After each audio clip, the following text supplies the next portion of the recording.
पिछले एक वीडियो में हम नंबर्स के बारे में समझ चुके हैं, जिसमें था सम संख्या, विषम संख्या, भाज्य संख्या, अभाज्य संख्या आदि। इसमें कुछ और नंबर्स के बारे में हम समझेंगे। पहला नंबर प्राकृतिक संख्या। तो यहाँ हम कुछ नंबर्स को समझेंगे, जैसे प्राकृतिक संख्या यानी नेचुरल नंबर। नेचुरल नंबर उसे कहते हैं जैसे हम जो गिनती 1 से स्टार्ट करते हैं, 1 2 3 4 जितने तक चल जाते हैं, वही हुआ हमारा नेचुरल नंबर या प्राकृतिक संख्या। सेकेंड नंबर है पूर्ण संख्या, जिसे हम होल नंबर भी इंग्लिश में कहते हैं। होल नंबर यानी जब हम गिनती में जीरो मिला देते हैं, जीरो को भी ऐड कर देते हैं, तो वह हमारा पूर्ण संख्या हो जाता है, यानी होल नंबर हो जाता है। थर्ड नंबर है रूट संख्या या अभाज्य संख्या।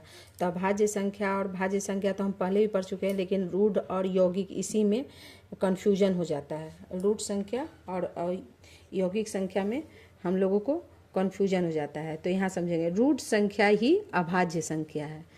तो अभाज्य संख्या किस संख्या को हम लोग कहते हैं? जो संख्या जो एक या सिर्फ खुद से विभाजित हो, खुद अपने ही नंबर से या एक से तो सारे नंबर से विभाजित होते हैं, लेकिन एक के अलावे जो खुद के अपने नंबर से, जैसे टू सिर्फ एक से ही डिवाइड हो सकता है या अपने नंबर से। 3 5 7 ये सब खुद 1 से या खुद अपने नंबर से डिवाइड होगा। तो ऐसे नंबर को हम रूट संख्या या अभाज्य संख्या भी कहते हैं। अभाज्य संख्या को ही हम प्राइम नंबर भी कहते हैं। अब यहाँ हुआ यौगिक संख्या या भाज्य संख्या। भाज्य संख्या, भाज्य संख्या को ही हम यौगिक संख्या कहते हैं। यौगिक संख्या, यही यहाँ ध्यान देना होता है कि रूट संख्या किसे कहते हैं और अभाज्य संख्या। भाज्य अभाज्य से तो हम आराम से मतलब निकाल देते हैं, लेकिन रूट और यौगिक में ही कन्फ्यूजन होता है। रूट संख्या यानी अभाज्य संख्या और यौगिक संख्या यानी भाज्य संख्या। भाज्य संख्या से हम समझ जाते हैं आराम से कि जो किसी भी नंबर से, जैसे अपने अलावा दूसरे किसी नंबर से विभाजित हो। जैसे यहाँ 4 है, तो 4 1 के साथ साथ 2 से और 4 से भी विभाजित होगा, इसलिए ये भाज्य संख्या। इसी प्रकार 6 8 9 10 आदि बहुत सारा। अब असह अभाज्य संख्या को प्राइम नंबर। अब हम देखेंगे असह अभाज्य संख्या को प्राइम नंबर। यहाँ हम 2 प्राकृतिक संख्या को लेते हैं। जब 2 प्राकृतिक संख्या यदि उनका महत्तम समापवर्तक 1 के बराबर है, तो वह उस संख्या को हम क्या बोलते हैं? को प्राइम नंबर या असहभाज्य संख्या कहते हैं।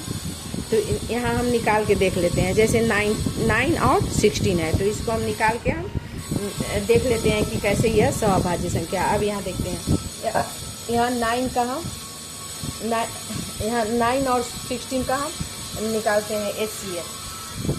तो 3 का जब निकालते हैं, 3 का ये हुआ और 9 का ये हुआ और 16 का ये हुआ। अब ये देखते हैं कि दोनों में एक ही जो है एक कॉमन है, 1 ही दोनों में कॉमन आया। तो दोनों का जो क्या हुआ, दोनों का HCF क्या हो जाएगा? 1 ही आएगा। तो ये इसीलिए ये दोनों जो है ये को प्राइम नंबर हुआ। इसी प्रकार कोई भी 2 संख्या, चाहे कोई भी 2 संख्या को जब हम ले रहे हैं, उसका जब हम HCF 1 आएगा, HCF 1 आएगा, तो वो हमारा असहभाज्य संख्या। तो हमारा क्या हो जाएगा? असहभाज्य संख्या ये हो जाएगा, असहभाज्य संख्या या को प्राइम नंबर। इस प्रकार आज हम ये कुछ नंबर्स को जाने जो 9th क्लास NCERT के 9th क्लास के बुक में सबसे स्टार्ट में ही अर्थमेटिक में यानी अंकगणित में यही हम संख्या के बारे में ही हम लोगों को पढ़ना है। 9th क्लास के ये सारे नंबर्स दिए हुए हैं। ओके।